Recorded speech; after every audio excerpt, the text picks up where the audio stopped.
All right, everybody, welcome to Read the Line Celebrity Insider Show.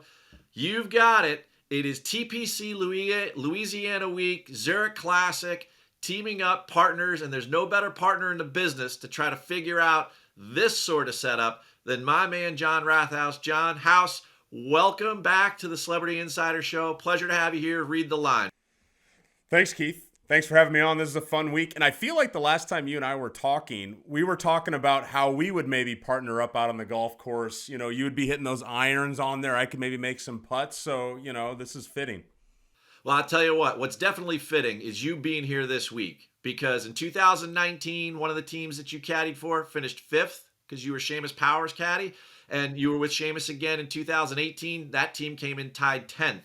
So you've got the experience. So we got to break this down for all of my readers, and we got to come up with some great outright picks for this week. But let's start just right there. You worked there. Tell us a little bit about TPC Louisiana and what it's like as a golf course. I mean, we've been on this Pete Dye tour for about a month and a half now between Sawgrass and Austin and, Harbortown, and now we're in Louisiana. Tell me about it. Yeah, it's a really fun golf course. It works really well for this format. You've got all the normal Pete Dye features. The par threes are really difficult. The par fives are fun. There's even kind of a drivable hole on the backside. So it's a great test, and it's a really cool golf course. Very flat. The normal bunkering that Pete Dye throws in there. Guys can score on it, but there's some good tests out there. Some good testing shots.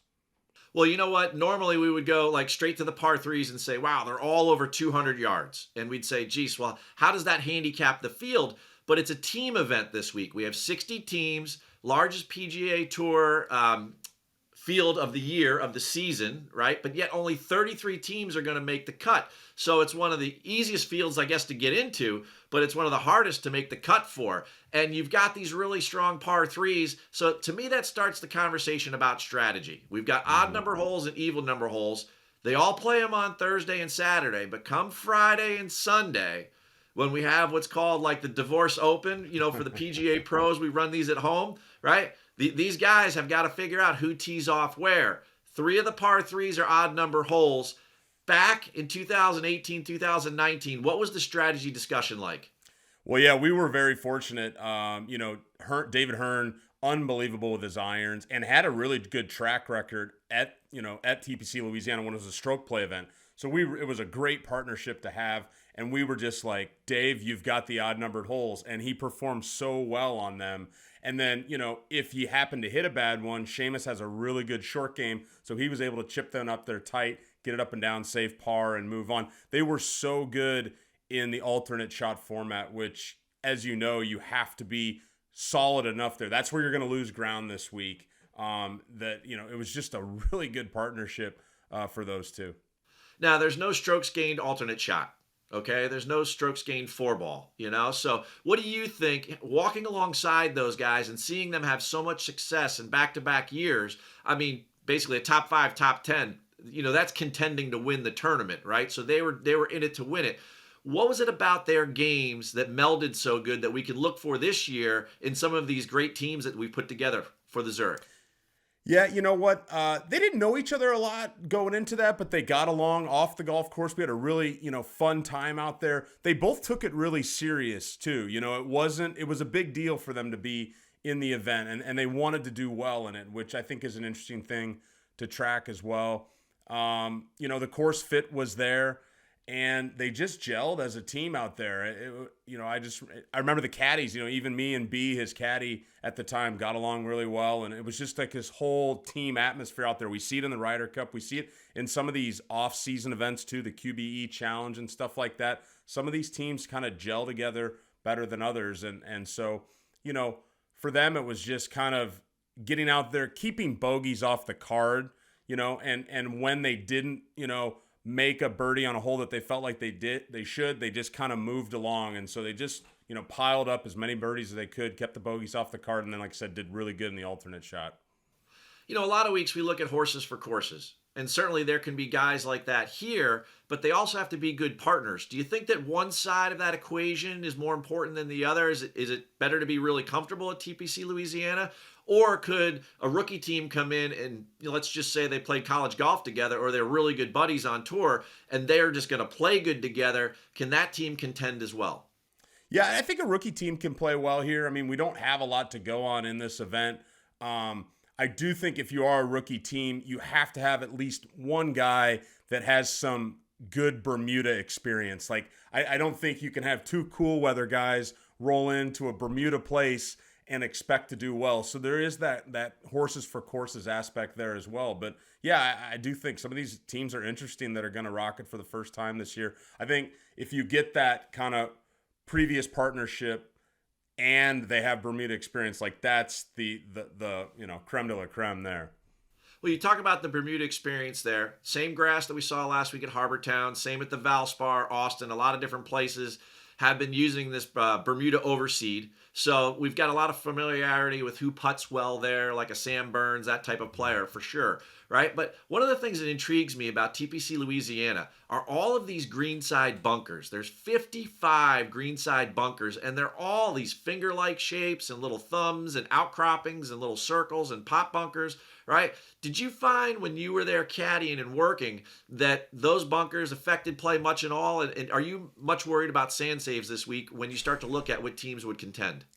No, I wouldn't waste sand saves a lot, but one thing that I did find interesting was scrambling on par fives. There's a couple where you can't get home in two this week. Like 11's going to play that way. Another one on the front, number 2, is going to be hard to get home in two with the way the wind direction is this week. So, if you hit a good tee shot and you're the guy that bangs it up there near the green, well, the guy that's, the tee off on the even number hole's going to have to hit a nice chip shot up there, or, the other guy makes a longer putt. So I think the scrambling for birdies on the par fives is where the bunker action comes into the most.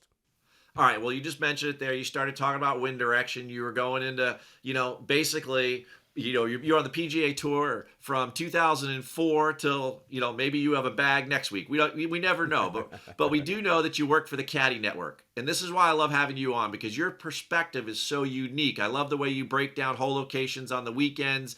And, you just grab that sheet from PGA Tour Communications. And you start to look at things from your own experience. So from your experience, have you looked at the weather yet for this week? I know you've looked at the wind. How do you think the golf course is going to play? Is this going to be another shootout, or are they going to have some weather to deal with?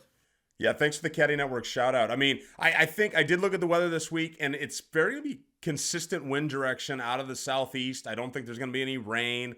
It's not going to be overly hot. So I do think, though, with the wind direction and maybe that 15-mile-an-hour range, that scoring's not going to be amazing. I do think it's still going to come in around that 20 to 24 under winning score. It's going to be a slow, steady race, and you're gonna, these guys will tear it up in the best ball. It just, that's just how they are. But the alternate shot's gonna win you the tournament. And I mean, I did look at some past results, and I don't think the weather was as difficult when you see like Cam Smith and he was Jonas Blix the first time, and Kisner and Brown, they were at 27 under. I don't see that happening this week. I see it being more in the low 20s again. All right, so similar to last year where it was Yeah. Leishman and Smith and Louis and Charles and the playoff, or the 2-hole playoff that they had, right? Until Yeah. Louis put it in the pond. But all right, so let's get into it then. We've got some super teams this year. I mean, we've got, let's just start with them. Colin Morikawa and Victor Hovland, 2 of the top 5 players in the world, right? Should these guys be the favorites, and can anyone beat them? Because, they are 2 ultimate ball strikers. They do lack in that scrambling area, so maybe that's, the place where they can, be susceptible to another contender. But who do you like out of the chalk this week? Yeah, out of the chalk, there's 2 that jump off the page at me. And I agree with you. I do think they're going to be susceptible to the scrambling and the putting when you start trying to divvy up those holes. I feel like you can put those guys on either the odds of the evenings, and from tee to green, they're going to be pretty darn good. But the scrambling on the par 5, there's going to be 2 holes where Victor's going to have to get it up and down if he's playing, the odd holes. And, He's obviously a better chipper than we maybe even think he is, but that's going to be a challenge for them. I like Cantlay and Xander. They've done it here before. Cantlay's coming in good form. I think that was another heartbreaking loss from last week. It'll be cool to get with his buddy again. They played good in the Ryder Cup, so I think those guys could pick it up. Although Xander's not playing as good as maybe we've seen him in the past. The team at the top I just love that I'm sure you're on to is Burns and Horschel. I mean, talk about guys. These guys finished fourth last year. They finished second in the QBE back in December. Billy's won an individual tournament before. He's won the team event here before. Sam Burns lives in Louisiana. These guys put the lights off in Bermuda. They're both playing well right now. They should be the favorites in my eyes. I love that squad this week. I'll tell you what, we've been talking about, you and I, we talk every week and, off camera. And I've been all over Horschel winning this year. It started back in Florida. I really felt that the way that he played on the West Coast, he was primed because he's such a good Bermuda grass putter to come down to Florida and to get a win. And he contended API. He was second. He got caught bad wave at the Players. But, I do love that team. But how can we not pick Scotty Scheffler? All right. I mean, we're all falling into this trap. We all did it at the Masters. We said, well, geez, it can't be Scotty Scheffler again. Well, we didn't used to say that with Tiger Woods. And now you and I are almost saying it again. I have to bring it up. I don't know if I can go down the Scheffler route with just Palmer, but I'm thinking to myself, man, I was like, how do we not pick Scheffler? Right, exactly. And it's funny. I was looking at that last week, or last year's results, and it was Scheffler teamed up with Bubba Watson. And I thought back, just this side here, that maybe that was when Ted Scott and Bubba Watson broke up at the end of the year, that maybe Scheffler looked back on that and was like, oh man, that was a fun week with Ted Scott. I'm going to give him a call. That's an interesting aside, and people are talking about Ryan Palmer. Like, what is he gets to play with the number one guy every year here for some reason. Went around with Rahm and they won.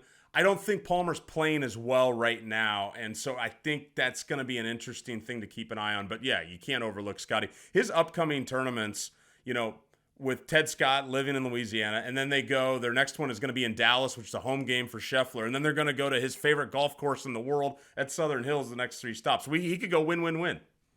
Well, there's no doubt about it. I'm putting him on my card this week because I'm sick of missing out. And until, I'm going to go to the well till it's once too often from now on. I just can't take it anymore. Watching him, what he did at Augusta, and golly, I was such a golfer in my head, it can't last forever. Right. And then, of course, what did it do? He smoked the field. So, it's just one of those things where I had to bring it up because we're all falling into this trap and I just get curious about it. All right, how about a long shot for me? Well, I do like this Seamus Power, Graham McDowell team this week. They've never done it before. Obviously, I'm a little biased towards Seamus. I've seen what he does there. Graham has done very well in these team events before, including that QBE, also the Ryder Cup and whatnot. It'll be a little different dynamic. I think they're going to have a little more firepower than Seamus and Hearn had. But I definitely think GMAC, there's a lot more winning upside with that squad. They're at 40-1. So I felt that those were really good odds for them. Intrigued on the Varner, Bubba Watson setup too. And then just a little further down the board, like a Patton Kizzire and JT Poston, Troy Merritt, Robert Streb kind of jumped off the page at me a little bit too. But there's so many good duos out there. It's gonna be 1 or 2 strokes in the end. Well, I tell you, I like that GMAC Seamus group myself. I looked at that one. They're definitely going to be on my card. One of the ones that was more of a long shot, like in the 60-1 range, was Rose and Stenson. Stenson was pretty good last week, just like GMAC was in Harbor Town. And Rose has tremendous course history. Up until like a year or two ago, he led that course for strokes gained total. So, I think that he's definitely one of those guys. And that team, with all of their Ryder Cup experience together in those types of formats, they're not worried about hurting each other's feelings when it comes to alternate shot, which I think is a big part of all of this.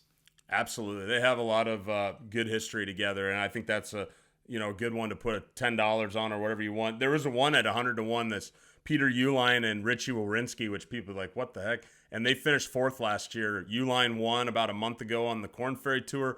Richie has been playing horrible, but has started to gain strokes on his approach in the last 2 weeks, so maybe the right timing for those two as well. They're 100-1, Hey, around that range, don't be afraid to look at Alex Noren and Henrik Norlander. two great Sure. ball strikers that at some point the planets could align. A lot of people like myself were on Noren last week. He was decent. I think he was 42nd, but at the end of the day, I think that's a team that could definitely be a top 20 pick. And at 100 to 1, you're going to get some good odds of being a top 20 there because they're great ball strikers, and I think they'd be very comfortable with one another. Yeah, they made the cut in this last year together. So, yeah, I mean, they've been through the ringer. They're going to kind of know what to expect a little bit more. So, yeah, I definitely think that's a nice duo. All right, so now one more question for you, House. What to expect from you? All right, let's say you're teeing it up. You have a partner, okay? One of the things that this event is famous for and what makes it so much fun are walk-up songs. So Oh, I'm putting you on the spot. man. What would be John Rathouz and his teammates? Let's say it's me, but I'm going to let you choose, right? I picked odd and even holes, right? So you Okay. gave me that responsibility. I'm giving you the walk-up song. What song are we playing? Man. Got to get us pumped up. Let's just go with some House of Pain, Jump Around. Oh, I love it. I love it. All right. It's a Well, cool deal they do out there.